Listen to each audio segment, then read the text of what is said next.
Dear students, I am Dr. Rachna Mathur, Associate Professor, Government Dungar College, Bikaner.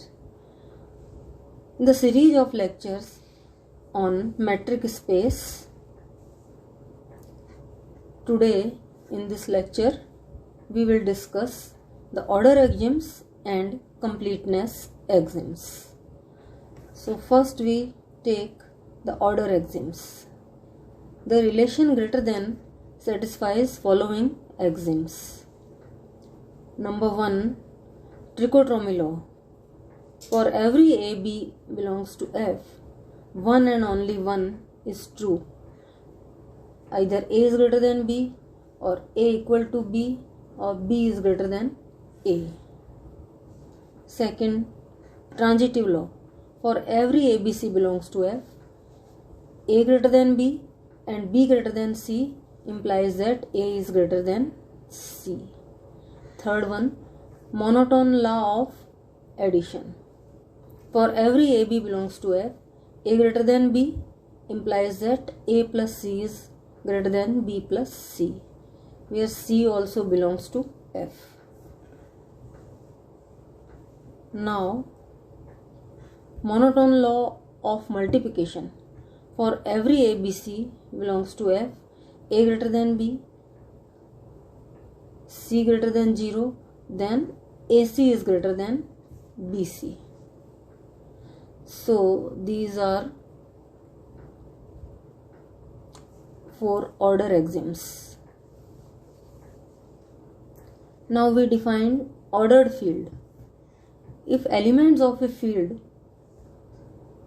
satisfy order axioms O1 to O4, then this field is called ordered field. Now order properties. Number 1, if x, y, z are elements of an ordered field and x greater than y and y greater than z, then x is greater than z. Number 2, if f is an ordered field and x, y, z and t belongs to f, then x is greater than 0 implies that minus x is less than 0 and vice versa. Second, x greater than 0 implies that x inverse is greater than 0 and vice versa. Third, x greater than y and z greater than t implies that x plus z is greater than y plus t. So it was about order axioms. Now we will talk about completeness axioms. We define boundedness of a set. So first of all we take upper bound of a set. Any non-empty subset S of an ordered field F is said to be bounded above if there exists some k1 of F such that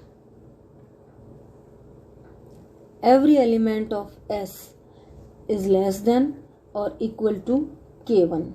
That is, A is less than equal to k1 for every A belongs to S.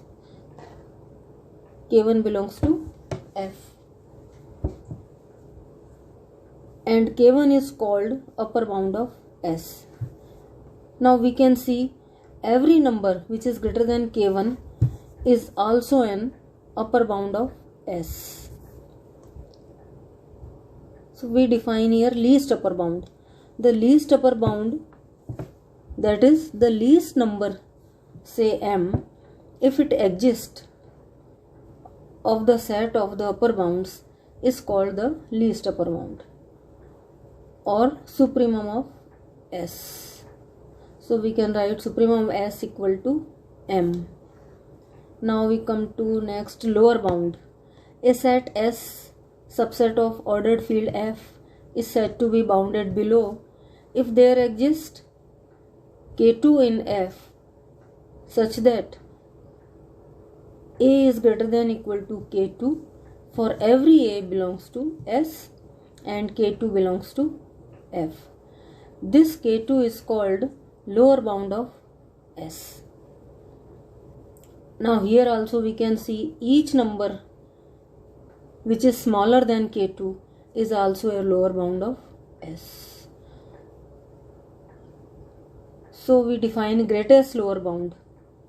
The greatest lower bound says M if it exists of the set of the lower bounds of S is called the greatest lower bound, GLB, or infimum of S. So here infimum of S equal to M.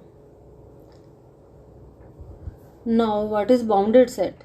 A non-empty subset S of ordered field F is said to be bounded if it is bounded above as well as bounded below. That is, there exists K1 and K2 belongs to F such that K2 is less than equal to X is less than equal to K1 for every X belongs to S. If you take some examples, let S equal to set 1 by n belongs to n, set of natural number, is a bounded set and is supremum of S equal to 1 and infimum of S equal to 0. Also, if we take S equal to single element 9 is bounded and supremum of S equal to 9, also infimum of S is equal to 9. So this was about order axiom.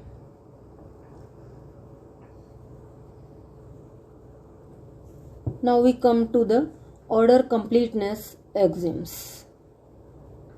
First one is the LUB axioms. Supremum of a bounded above subset S of an ordered field F exists in F. It means supremum of a bounded subset S lies in field F. Second one is GLB axiom. Infimum of a bounded below subset S of an ordered field F exists in F. That is, infimum of a subset S lies in the field F. So these are completeness axioms. Now we define complete ordered field. An ordered field which satisfies order completeness axiom is called a complete ordered field. Thank you.